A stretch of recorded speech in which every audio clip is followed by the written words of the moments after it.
Joining us now is Danya. She is counsel for Michael Cohen in Trump's New York trial, and this is her first interview following Cohen's testimony. Danya, first of all, thank you so much for taking the time. I know you've spent the whole day in court, so I appreciate it. I just wanted to start by asking you, how is Michael Cohen feeling about his testimony now that his portion is wrapped? Would you believe I haven't spoken with him since we walked out of that courtroom? And I'm going to try not to, and I'm certainly advising him to stay off of media and social media. I can tell you how I feel, which is not just relieved and exhausted, but good. I think it was a great day for the prosecution, and I think the sum total of the testimony, which was over 25 hours, I think, in the aggregate, I think it all went well. And as you point out, is just of a kind, of a piece with the rest of the testimony in this case. So to take your language, you know, there's an old saw, if the facts are not on your side, pound the law. If the law is not on your side, pound the facts. If neither are on your side, pound the table. And I think we saw a lot of that from the defense over the course of the past week and change. There was a fair amount of table pounding, including near the end of today, this afternoon, in this exchange between Robert Costello and Judge Merchan.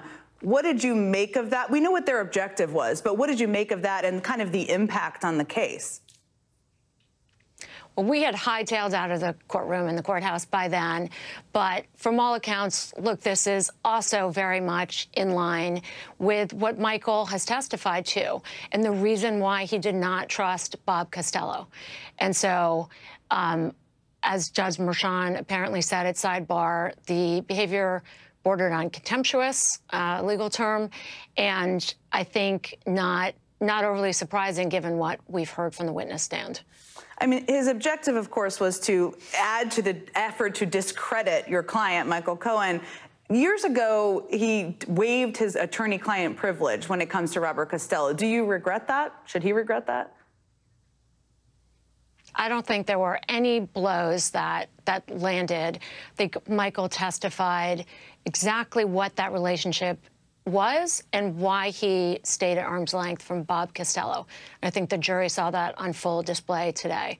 So no, I think Michael has been nothing but forthright with this prosecution team. Some of the, you know, so-called aha or gotcha moments were given to the defense care of Michael Cohen. He is the one who first disclosed this Redfinch payment that you referenced in your opening. He disclosed that 4 years ago in his book. So there was no gotcha moment. He is the one who turned over his phone voluntarily to the DA's office, and that is where the defense got those, you know, so-called, you know, Clarence Darrow moment, text messages between Michael Cohen and Keith Schiller.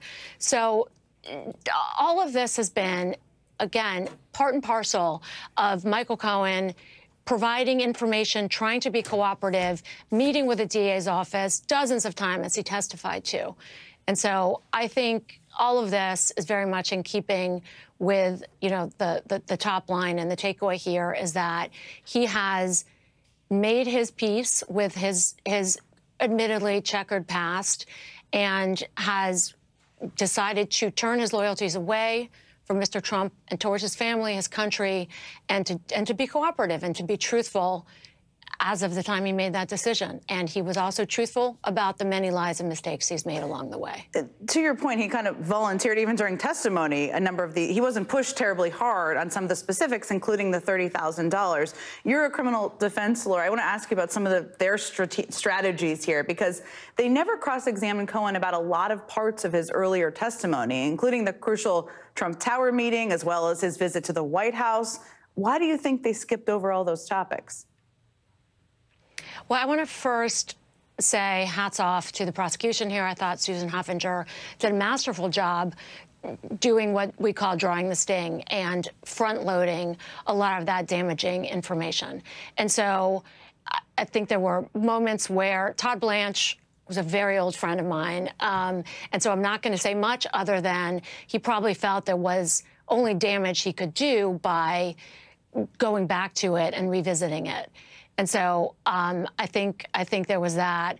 And I think that they really didn't want to touch a lot of the substance. A lot of the cross-examination related to collateral matters that really had nothing to do with the core facts of this case and the core testimony from Mr. Cohen. And so it's, I think, what you described as distraction, noise, you know, it's a sideshow, it's smoke and mirrors, it's what defense lawyers sometimes do, and I don't fault them for doing it. But they really didn't want to go too close to the actual facts and the testimony here, because as you pointed out, I don't know if it's 20 witnesses, I don't know how many witnesses corroborated, but it's any which way, both by documentary and testimonial evidence. And I think it was probably a smart move to stay away from a lot of that. They did stay away from a lot. One of the things they focused a great deal of time on was this single phone call from October 24th of 2016 when they claim your client misremembered. And Michael Cohen testified that he spoke to Trump about Daniels, but the defense says that's a lie. Kind of feels to me like a small detail in a much larger fact pattern here. But do you think it was a strategic decision by the defense to kind of amplify this one phone call to try to make it into something bigger than it really is? Or why so much focus there? Yeah, again, I don't fault them for that. It seemed like something that where they could elicit, you know, some inconsistencies or draw that out. And in fact, again, not a Perry Mason moment.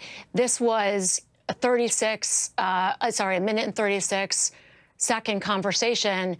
The jury heard the recorded conversation about Karen McDougal, where the substantive portion was, what was it, a minute? And so a lot was accomplished, and several other topics of conversation were also discussed in that one short recording. And so, of course, the jury is going to be able to look at that and say, yeah, a lot can happen in 96 seconds. I mean, the prosecution could, it's kind of an old trick, they could just make the jury sit there silent for 96 seconds, and they'll see just how long that is. So I didn't think that was a great moment in a substantive way, but it's certainly, you know, there's something to be said for courtroom theatrics and acting like you scored some big points. And look, the way some of the press reacted, people thought so just because there was that kind of performative energy. So again, I thought Todd Blanche did the best job that he could with what he had. And there was some baggage. There's no question. Whenever you have someone who's pled guilty as many times as he has, and who's admitted it as many times as he has, you know, you're going to have some moments. But all in all, I didn't think that October 24th call, you know, really was anything other than noise and a sideshow. You kind of alluded to this in the baggage, and you know, Michael Cohen has voluntarily put some things forward, some things he has been pushed on. I guess the big question here is, should the outcome of this case rest on Michael Cohen's credibility? That's not for me to say, of course, and certainly not during the pendency of this trial. There's a very attentive, very smart jury. I've watched them keenly. They are paying very close attention, and they are not missing a beat here. So ultimately, of course, this will be in their hands as soon as next week, and they will decide. Danya Perry, I know you've had a long day. Thank you so much for joining me this evening. I really appreciate it. Thanks, Jen.